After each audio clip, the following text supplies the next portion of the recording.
L'usage des plantes pour guérir ou prévenir des troubles légers et même des maladies graves est une pratique traditionnelle répandue dans le monde entier depuis l'Antiquité. Cependant, ces dernières années, l'industrie pharmaceutique, de prestigieux centres de recherche biomédicale et même l'Organisation mondiale de la santé ont investi de nombreuses ressources humaines et économiques dans la découverte et la recherche des propriétés thérapeutiques de nouvelles plantes et aussi beaucoup de celles traditionnellement connues pour leurs vertus thérapeutiques. Je vous invite à suivre le naturopathe chercheur Youssouf Hassan qui vous explique les méthodes de traitement de plusieurs pathologies à base de plantes naturelles par l'ONG Santé avant tout. Mesdames et messieurs, une fois de plus, bonjour ou bonsoir. Aujourd'hui, nous allons encore parler de la hernie. Nous exhortons ceux-là qui souffrent donc, après plusieurs tentatives de traitement par-ci, par-là, ils n'ont pas pu obtenir la santé. Nous allons parler de la hernie. Pourquoi est-ce que nous insistons? S'il y a par exemple 5 personnes qui se présentent devant nous avec le problème de la hernie, au moins 3 ou 4 sont déjà fait opérer. Et avec les plantes naturelles, avec la méthode naturelle, nous avons toujours les succès sur ce genre de maladie. La hernie se traite parfaitement avec les plantes naturelles. La hernie, ce sont des pathologies courantes qui génèrent beaucoup de jeunes et peuvent présenter des complications présentant un risque très vital si cette maladie n'est pas traitée dès le début et correctement. Il y a plusieurs types de hernies. Il y a la hernie hiatale qui est souvent située ici au niveau de l'estomac. Il ne faudrait pas confondre ces symptômes. Il y a la hernie discale, il y a la hernie ombilicale, il y a la hernie cruciale. Il y a plusieurs types de hernies et nous traitons très bien même, les hernies avec les plantes naturelles. Une hernie comme la hernie inguinale, sur une bosse, une masse qu'on peut observer ici au niveau de l'aine, lorsqu'on fait des exercices qui causent de la pression à l'intérieur de l'abdomen, tels que soulever les objets lourds, faire un peu les exercices physiques, et par la suite, la bosse va disparaître lorsque vous allez vous coucher ou que vous vous reposez. C'est généralement une partie de l'intestin qui ressort par une ouverture de la paroi des muscles de l'abdomen. L'ouverture est due à une faiblesse de l'abdomen. Et cette faiblesse est soit congénitale ou est la conséquence d'une chirurgie, d'un accident, etc. Il y a aussi beaucoup d'enfants qui naissent avec la hernie. Là, on peut parler d'une malformation. Et si la hernie, par exemple, une hernie comme la hernie inguinale n'est pas traitée à temps, elle peut vous provoquer une occlusion intestinale, ce qui est égal à l'arrêt complet du fonctionnement de l'intestin lié à un obstacle mécanique. Et si vos intestins sont étranglés, vous allez avoir de très grandes douleurs abdominales, vous allez avoir de la diarrhée, des vomissements et beaucoup de symptômes d'inconfort. La hernie inguinale peut se déclencher à tout âge. Cette hernie survient le plus souvent chez les hommes plus que chez les femmes.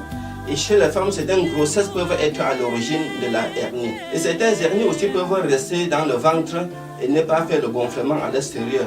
Là, ils vont parfois marquer leur présence par le bourdonnement, des douleurs au bas-ventre, etc.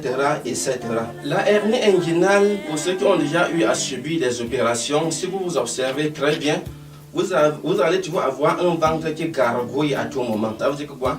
Ces substances herniées ont été bloquées dans le ventre. Et c'est ça qui fait le gargouillement dans le ventre. Ceux-là peuvent aller jusqu'à avoir des problèmes de vision, toujours à cause de cette hernie, toujours à cause de ces substances herniées qui sont dans le ventre. Vous pouvez aussi avoir une faiblesse musculaire au niveau des jambes. Pour ceux qui font des exercices physiques, soit ils font un peu de travaux qui nécessitent un peu la force, vous allez remarquer cela va toujours vouloir forcer de l'autre côté. Là, on va vous parler d'une autre hernie qui est en train de commencer, alors que c'est la même hernie. C'est ces substances hernières qui ont été bloquées dans le ventre qui vous dérangent. Parlons maintenant de la hernie discale. Les massages ni les exercices physiques ne traitent pas la hernie discale. Que ce soit les massages ou les exercices physiques, cela ne traite pas la hernie discale. La hernie discale, c'est ce mal-là qui commence souvent ici au niveau du dos. On peut parler d'un nerf qui entre en collision. Mais si dès le début rien n'est fait, la seule différence entre la hernie discale et le simple lombalgie, si c'est la lombalgie, ces douleurs peuvent vite disparaître. Mais si c'est la hernie discale, vous allez remarquer que ce sont des douleurs qui persistent, ça va persister. À un moment donné, vous allez aussi commencer à avoir une faiblesse musculaire au niveau des jambes. Vous allez commencer à avoir des difficultés pour marcher. Nous insistons pourquoi? Parce que la majorité de ceux qui se présentent devant nous avec les problèmes de hernie, beaucoup sont déjà fait opérer. Beaucoup souffrent à cause de mauvais diagnostics. Quand un mal est bien diagnostiqué, cela peut passer comme un bonjour et avec les plantes naturelles, nous traitons tout type de hernie. La hernie discale, vous savez que notre colonne vertébrale est formée de cylindries appelées des vertèbres. Et entre ces vertèbres se trouvent des petits disques dont l'extérieur est constitué d'une épaisse couche de cartilage et l'intérieur d'une matière molle et gélatineux. Les disques ont pour rôle d'amortir des chocs provoqués par le mouvement de la colonne vertébrale et faciliter la flexibilité de ces derniers. Et s'il arrive qu'un fragment se rétrécit à cause de la chute ou le bombement du disque, la pression exercée sur le nerf peut provoquer un engloutissement et une faiblesse musculaire dans des cas graves. La hernie discale peut aussi survenir lorsque la matière interne du disque gonfle et projette la paroi du cartilage vers l'extérieur, où elle peut hériter les racines nerveuses spinales ou la moelle épinière et peut même les endommager. Quelles sont les causes de la hernie discale? La hernie discale peut aussi survenir dans n'importe quel segment de la colonne vertébrale. Ça peut survenir dans n'importe quel segment de la colonne vertébrale et ça peut aussi survenir à n'importe quel âge. Les études ont révélé que même les adolescents peuvent faire une hernie discale. Quelles sont les causes? À mesure que nous avançons en âge, notre colonne vertébrale devient moins flexible, ce qui peut augmenter les risques de lésions. Les risques d'hernie discale peuvent aussi s'augmenter à cause de certains traumatismes comme des chutes, des efforts répétés, le fait de soulever les lourdes charges parfois de la mauvaise façon. Il y a aussi l'excès de poids corporel et le tabagisme.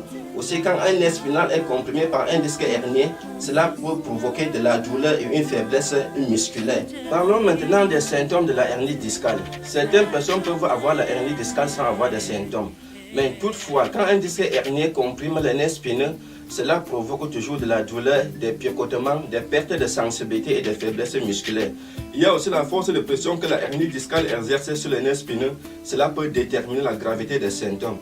Et quand vous allez peut-être vouloir vous lever sur une chaise, soit aller vous courber pour faire des selles, cela peut augmenter l'intensité de la douleur. La plupart des hernies discales sont souvent situées au bas du dos et provoquent une douleur au dos, à l'intérieur de la fesse, aux jambes et parfois tout le long de la jambe. Certains peuvent vous parler des nerfs sciatiques, soit du rhumatisme, soit d'une arthrose, qui ne sont que les complications de la hernie discale, étant donné qu'aucune autre affection de dos ne provoque ce type de douleur. Un disque hernié au bas du dos provoque une faiblesse des jambes et une difficulté à soulever la partie avant du pied. La hernie discale peut aussi survenir dans les rachis, dans le cou, et provoque une douleur à l'intérieur de l'aisselle, de haut de l'omoplate, descendant le long du bras à un ou deux doigts. La douleur peut se faire ressentir sur la moitié supérieure du dos et faire penser à tort à d'autres troubles. Les muscles du bras peuvent être affaiblis, rendant les mouvements des doigts difficiles. La pression exercée sur les nerfs ou par la colonne vertébrale peut provoquer une perte de maîtrise pour se déplacer, parce que la plus grande complication de la hernie discale, c'est quoi? C'est la paralysie.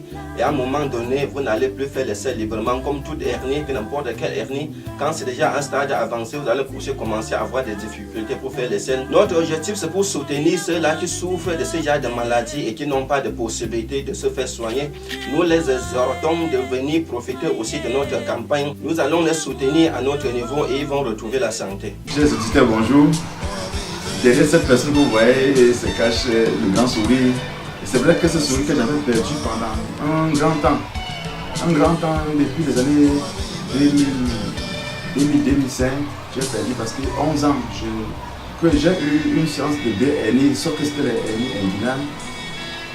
C'est juste après que, suite au mal que j'avais, j'ai fait le tour de je faisais des hôpitaux, où un ami m'a indiqué d'aller voir un docteur. C'est le docteur là que j'ai rencontré.